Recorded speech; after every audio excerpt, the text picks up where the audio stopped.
This is a teardown of a Cisco teleconferencing device, and it's part number 80010339601. I believe this controlled some cameras and stuff. I have some other stuff that went with it that I don't believe I've tore down quite yet. But there's two Torx 10 screws in the bottom.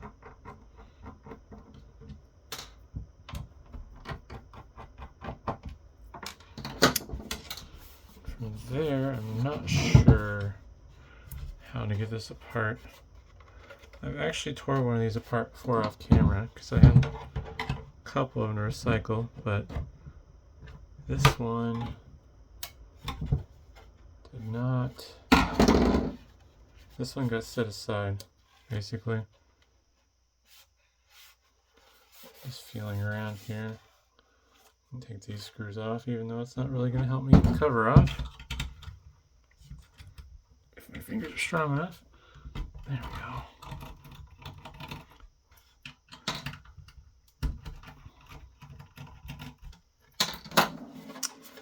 I do not remember what was required to get this apart.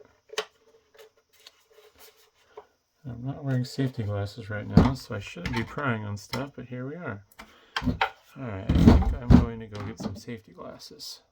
Alright, that's the safety glasses on, so now I can pry harder. Something's holding this together. I'm probably looking right at it. That snap was pretty sharp.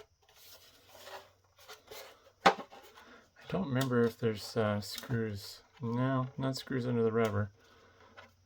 It's disintegrating, so I don't think there's anything there. Plus, why would they hide some screws but not others?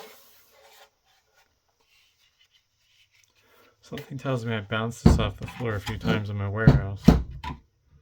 But this might not be a good thing for floor bouncing inside the office.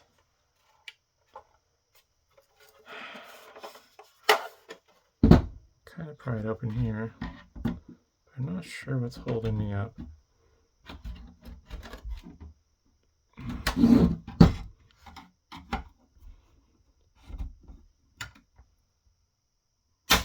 Ugh. I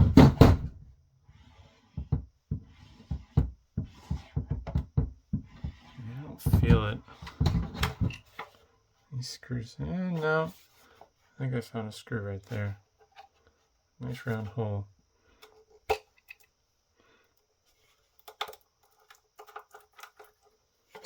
Yeah, there's a screw there. Alright.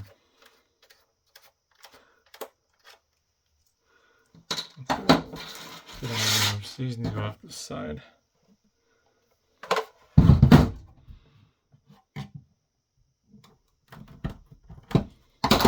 Two screws to hold this all together would have been pretty impressive, but not good enough, that's for sure. They're at a weird angle too, I think. Alright, so there's screws in the corners of this rubber. I don't know why they hit some of the screws, but not all of them.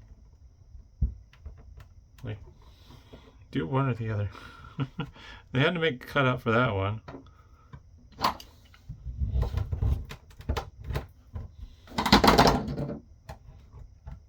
Such thick rubber too. It's stuck on really nice. Let's see if I can find this one out. No. There we go. Alright, so I think with those 6 screws, I should be good. Aha! Yep. Being sneaky here with these partially hidden screws, partially exposed screw config.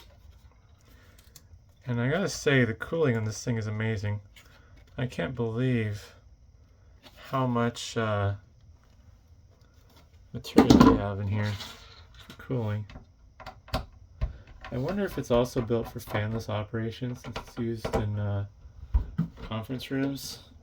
So like maybe the fan only kicks on if it absolutely needs to. Kind of as a last resort self-preservation type thing. I don't recall hearing it when I powered them on. Because I wanted to test one of the cameras, if I remember correctly. I don't even remember what I did with those cameras. Looks like I got one under the teardown table, waiting to be tore down. These kind of take a lot of time, so I don't get to them right away. I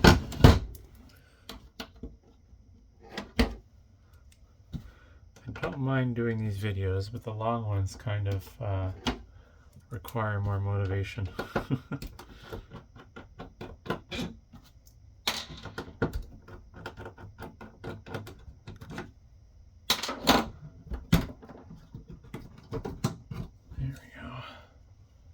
Nice little Delta fan.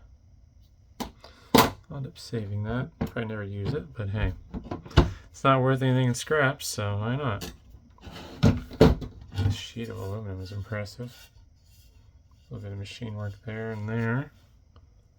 Not sure what the point of that slot was. I don't know. Some press fit standoffs for the screws to go into. But only through half the surface probably, because you can't really see signs in there being there. Also, that bevel's kind of nice. Interesting. Got the back side of the board. Okay, need a bigger bit. Back to I think T10. Not much to see on the back side of the board. Power button and then passives. Yeah, there's a bunch of passives all over it.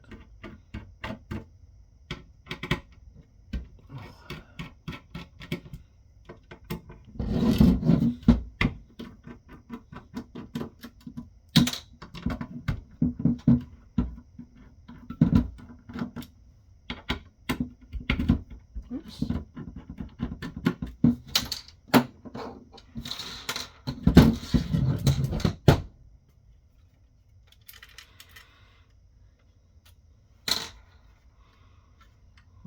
Let's see here. So, there we go. Like this is attached with some double-sided adhesive. Otherwise, man, that's a really fancy piece of cast aluminum. Your channels, they're nice little swoops. I'm assuming these big round pins are the points where they inject the aluminum. Looks like they were ground down. You see the lines going through them.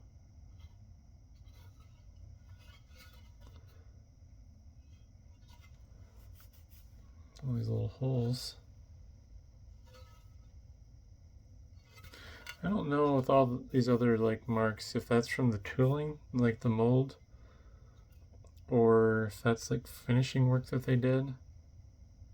Kind of interesting.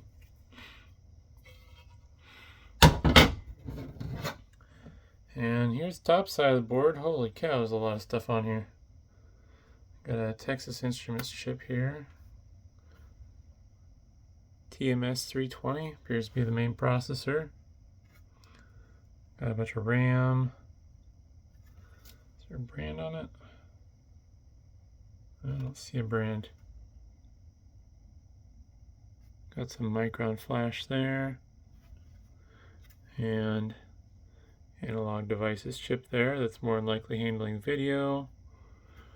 Rotate again. Realtek networking chip there. Suspension storage. Maybe for the Realtek firmware. More rotations. Another analog devices chip. Probably doing more of the video processing, but in this case, based on its proximity and some of the traces, looks like it's handling the HDMI input along with, I believe those other two are outputs. Yeah, input, output, output.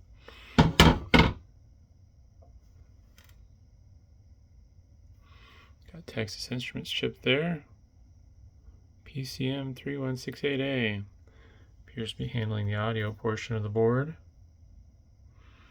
Got much power regulation along here from the looks of it. Got a little ARM chip there. STM320F or bleh, STM32F10. Made by ST Micro. Trying to see if there's anything else I missed. Just slowly do a pan if people want to look at it real close.